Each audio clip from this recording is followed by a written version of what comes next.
Alors bonjour et bienvenue dans ce nouveau podcast. Je vais te poser quelques questions aujourd'hui, Kevin, si tu veux bien.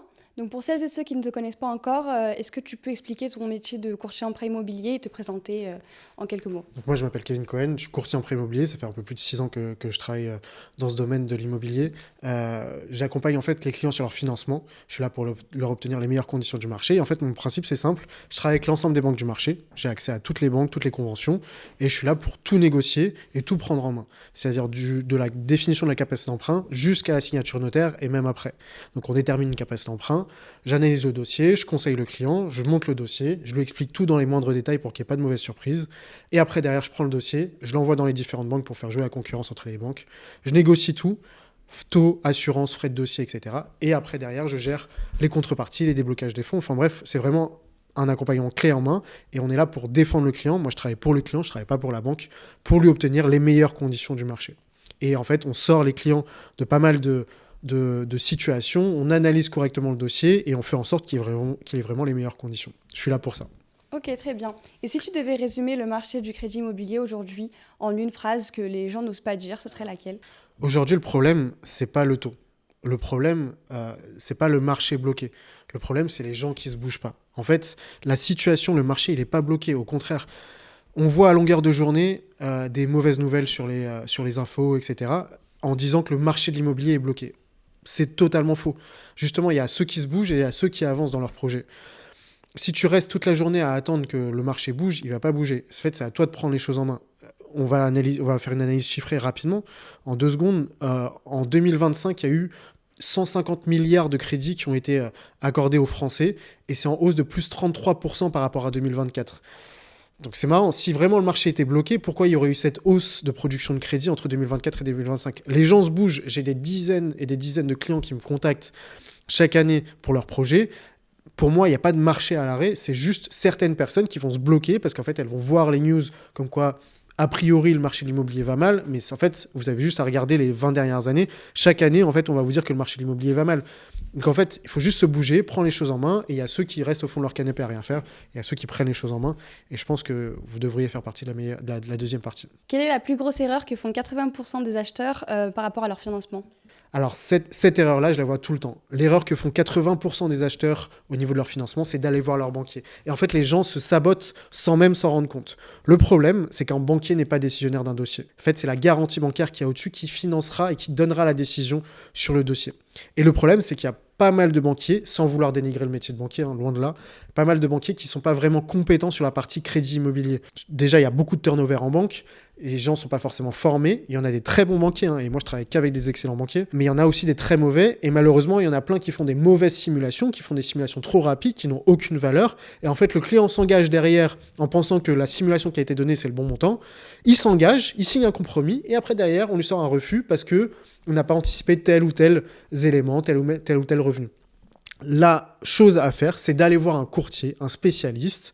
Encore une fois, pas tous les courtiers sont très bons, il faut aller chercher le bon courtier, tout comme le bon banquier, ou en tout cas la bonne personne qui saura vraiment prendre le dossier, l'analyser, vous donner une vraie simulation, plutôt que de vous faire une simulation rapide qui n'aura pas forcément de valeur et qui ne sera pas forcément bien analysée. Parce qu'une fois que vous avez le refus, c'est très compliqué d'aller sortir le dossier derrière. Un courtier, il travaille avec l'ensemble des banques du marché, il sait quelle banque a quel taux, quel montant d'apport minimum, quel montant d'épargne résiduelle, quel montant d'endettement, est-ce qu'on peut aller chercher du surendettement ou pas. Et en fait, on saura s'adapter en fonction du profil. Et c'est ça la règle. Et le problème à aller voir son banquier avant même de venir voir un courtier, c'est qu'en fait, on bloque la simulation. Quand un client va voir un banquier faire une simulation, pendant 3 semaines, un mois, on ne pourra pas y retourner derrière parce que le banquier aura la paternité du dossier. Donc n'allez pas voir le banquier avant d'aller chercher votre financement pour faire une étude. Allez voir un courtier spécialisé là-dedans qui saura faire une vraie analyse, vous sortir des petits conseils ou des petites astuces par rapport à votre financement que vous n'aurez même pas vu. Ok, très bien. Alors est-ce que c'est vrai qu'aujourd'hui, sans CDI, on ne peut plus acheter? Totalement faux. Totalement faux. J'ai financé des dizaines de projets sans CDI avec des auto-entrepreneurs, des personnes, des gérants de société, un couple avec une personne au chômage. Chaque projet est différent, mais c'est pas parce que vous n'avez pas de CDI que vous pouvez pas emprunter. Et pour autant, c'est pas parce que vous avez un CDI que vous aurez un accord. J'ai eu des clients qui ont été voir leur banquier avec un CDI 20% d'apport, et parce que l'analyse n'avait pas été faite au début, ils se sont retrouvés avec un refus. Tout est une question d'analyse, de projet au global, de stabilité.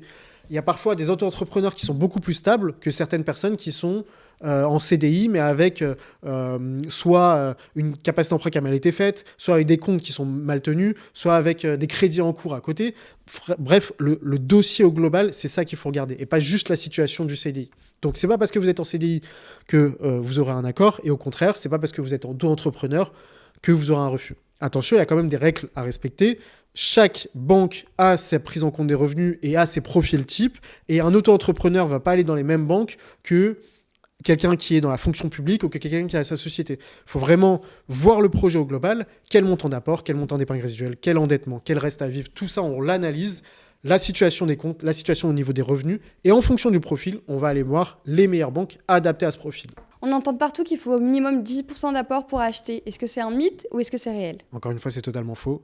On peut financer sans apport, même en 2026, dans certaines banques, sous certaines conditions, et ça, j'arrête pas d'en parler. Par contre, il faut avoir les bonnes prédispositions au niveau du dossier, au niveau du bien qu'on va aller acheter. Est-ce qu'il y a des travaux? Est-ce qu'on va regarder aussi le DPE, les frais d'agence? On va regarder, est-ce qu'il y a de l'épargne sur le compte? Voilà, tout est une situation, encore une fois, à regarder de manière globale. Est-ce qu'il y a de l'épargne résiduelle sur le dossier? Est-ce que le taux d'endettement est correct et maîtrisé? J'ai fait passer des dossiers à 1,2 million de financement l'année dernière. Par exemple, j'avais un dossier à 1,2 million de financement l'année dernière, à 43% d'endettement, avec un apport réduit.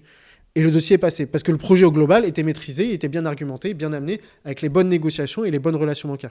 Pour autant, j'ai des clients qui ont 30% d'endettement, qui cherchent un sans-apport, qui vont voir leur banquier, le banquier refuse instantanément. Parce qu'ils n'ont pas été voir les bonnes banques, parce qu'ils ont mal amené le dossier, parce qu'ils l'ont mal présenté, et parce qu'en fait, ils s'y prennent mal.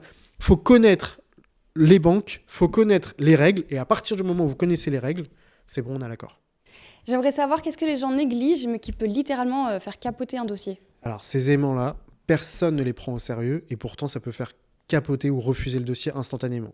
C'est pas parce que vous avez un endettement et un apport correct que ça va passer. Il y a des gens qui négligent ces détails, et pourtant, ils sont essentiels. Quand vous faites rentrer, par exemple, 1000, 2000 balles, 3000 balles en espèces sur le compte juste avant le crédit immobilier, vous êtes quasiment sûr que vous allez avoir un refus. Pareil, il y a des gens qui sont à moins 100 € sur les 3 derniers mois sur leur compte, et parce qu'ils sont sur leurs autorisations de découvert, ils pensent que c'est bon, tout est nickel. Mais il n'y a pas que l'endettement, ou il n'y a pas que l'apport, ou il n'y a pas que l'épargne résiduelle qui est regardée dans un crédit. Tout est regardé. Le reste à vivre, le saut de charge, l'épargne résiduelle, la tenue des comptes, etc. Je prends un exemple très rapide, c'est très simple. Si par exemple, j'ai une capacité d'emprunt de 200 000 € sur 25 ans, et que ça va me donner des mensualités à 1 000 € par mois, ok ? Et mon loyer actuel, c'est 500 € par mois. Aujourd'hui, je paye 500 € par mois de loyer, et demain, je vais faire une demande de crédit à 1 000 € de mensualité. Si aujourd'hui, j'arrive pas à mettre 500 € de côté chaque mois, c'est-à-dire je vais passer de 500 € à 1 000 € de crédit, ces 500 € là, si j'arrive pas à les mettre de côté, je suis quasiment sûr que mon crédit va être refusé. Parce que le saut de charge, donc le fait de passer de 500 € à 1 000 €, ne sera pas comblé. Et il y a des gens qui, parce qu'ils ont la capacité d'emprunt, parce qu'ils ont le taux d'endettement respecté et l'apport respecté, pensent que ça va passer. Mais non, si mon pote, tu es à moins 100 € chaque mois sur tes comptes et que tu payes un loyer à 500 € par mois et que tu n'arrives pas à les mettre ces 500 € de côté, tu seras refusé. Le saut de charge, c'est important. L'épargne résiduelle, c'est important. La banque dans laquelle on va aller, c'est important. Tout est important et tout doit être maîtrisé. Si tu étais banquier pendant toute une journée, qu'est-ce que tu changerais immédiatement dans l'octroi des crédits? Bon, il y a des trucs qu'on faisait il y a quelques années qui pourraient revenir là, et d'ailleurs c'est tout nouveau, et qui changeraient totalement la vie de l'immobilier et le marché de l'immobilier. Il y a deux choses. Déjà, l'endettement et le différentiel. Tout ça, ça avait été instauré il y a quelques années, mais ça pourrait changer parce que ça, c'est décidé par le gouverneur de la Banque de France. Et le gouverneur de la Banque de France, il vient d'annoncer sa démission il y a quelques jours. Donc, en fonction de son successeur, si jamais il enlevait les normes d'endettement, même si ça, je pense que ça ne changera pas, mais pour le coup, il enlevait le calcul en différentiel, ou en tout cas, il le remettait, ce calcul, crois-moi que le marché de l'immobilier, il décolle d'un coup. Le calcul différentiel, c'est très simple à comprendre, et c'était le paradis pour les investisseurs il y a quelques années, et ça pourrait revenir. Avant, on avait le calcul du différentiel, donc si j'investissais en immobilier et que en l'immobilier locatif, que je mettais un bien en location qui me ramenait 1 000 € par mois, mais que j'avais 1 000 € de crédit en face, ça s'annulait. Parce que 1 000 € moins 1 000 €, ça faisait 0 €, donc on considérait qu'il n'y avait pas d'endettement. Maintenant, dès que j'ai un crédit immobilier, que ce soit locatif ou résidence principale, ça impacte fortement ma capacité d'emprunt et mon endettement. Et donc du coup, ça me limite d'enchaîner mes opérations. Si le calcul du différentiel revient, tous ceux qui ont investi dans l'immobilier ou tous ceux qui comptent investir dans l'immobilier vont pouvoir se déchaîner et emprunter et continuer à acheter grâce à ce calcul différentiel. Donc j'espère fortement qu'il reviendrait. Et si demain, je suis banquier et que je suis gouverneur de la Banque de France, je le remets en place. Alors selon toi, dans 2 ans, qui pourra encore acheter facilement et qui sera totalement exclu du marché? C'est très simple. Ceux qui s'y prennent tôt auront une longueur d'avance. En fait, il n'y a pas de secret. Le marché, il n'était pas plus compliqué il y a 2 ans, qu'il y a 4 ans, qu'il y a 5 ans, qu'il y a 50 ans. Et il ne sera pas plus compliqué dans 10 ans ou dans 20 ans. La seule chose, le vrai facteur, c'est la personne qui va acheter. C'est quand est-ce qu'il va se bouger. Si tu es là depuis 6 mois, 1 an, à dire à tout le monde, je vais acheter un bien immobilier, mais que tu ne te bouges pas, il y a 2 possibilités. Soit tu as une bonne raison, et à ce moment-là, tu attends un petit peu. Soit tu es juste une grosse feignasse qui achètera jamais et qui, dans 10 ans, sera encore là sans avoir acheté, qui sera toujours locataire. Donc, il faut se bouger. En 4-5 mois, ça peut être réglé à partir du moment où tu te renseignes un minimum, tu fais ta capacité d'emprunt, tu fais des visites, tu connais ton budget, tu te prépares un petit peu. Si tu as des comptes à cleaner, tu les comptes, tu les cleans. Si tu as une épargne à les constituer, tu peux le faire, même si on peut le faire avec du sans-apport, encore une fois. Tout est une question d'analyse, de préparation et de qui est-ce que tu vas aller voir et de qui est-ce qui va t'accompagner. Donc, ton projet en 4-5 mois, il peut être fini. Si tu te bouges maintenant, il n'y aura rien de mieux à attendre dans 6 mois ou dans 1 an ou dans 2 ans. Et les conditions ne seront pas les mêmes, seront pas forcément meilleures dans 10 ans ou dans 50 ans et ce ne sera pas forcément plus facile. Donc, tu as un projet immobilier, tu te lances, tu analyses, tu fais une capacité d'emprunt, tu prends rendez-vous avec ton courtier. Tu as un budget, tu vas faire tes visites, tu vas faire ta négociation. Tout se joue aussi au niveau de l'offre d'achat et de la négociation. Ça ne se joue pas que aussi au niveau du taux, ça joue au niveau du prix auquel tu auras négocié. Une bonne affaire, ça se fait en visite, ça se fait en fonction des questions que tu as posées, en fonction de l'offre d'achat, en fonction de ta négociation. Une fois que tu as ton prix de fixé, à toi juste sur la partie financement, tu deviens propriétaire et tu enchaînes les opérations derrière. Ok. Et pour terminer, est-ce que tu as une petite anecdote peut-être à nous raconter? Alors là, on va se marrer. Des clients comme ça, j'en ai eu plusieurs pour le coup, et ils se croient à tout permis, ils pensent que tout va passer et qu'il n'y aura aucun impact pour eux. Et pour le coup, ils peuvent se bousiller la vie en 2 secondes sans forcément mesurer l'impact. C'est les faux dossiers. J'en ai reçu plein. Et en fait, je les vois tout de suite. Parce qu'avec l'expérience, des documents, j'en analyse tous les jours, des dizaines, des relevés de compte, des bulletins de salaire, des avis d'imposition, etc. On sait ce qui est faux et ce qui n'est pas faux. Et il y a encore des gens qui nous envoient des faux dossiers, des petits trucs photoshopés, qui sont bien faits, hein, qui, pour n'importe quelle personne, on penserait que ça passe, mais ça passe pas. On analyse tout. On regarde les relevés de compte, on regarde les bulletins de salaire, on analyse si c'est les bons montants. Parfois, même c'est les bons montants, et on se rend compte quand même, de par les formats qui sont standards au niveau des bulletins de salaire, etc., on analyse. Et le problème, c'est l'impact pour le client. C'est pas pour nous, c'est l'impact pour le client. Si on se rend compte que c'est un faux dossier, on peut soit être dénoncé auprès de Tracfin, etc., et donc là, du coup, avoir des amendes, etc., soit avoir des conséquences au niveau de la banque. Il y a cette partie-là au niveau des faux dossiers, et il y a aussi les personnes qui envoient 2 dossiers dans 2 banques différentes en même temps pour acheter 2 biens. Ça, ceux-là, c'est les plus fous.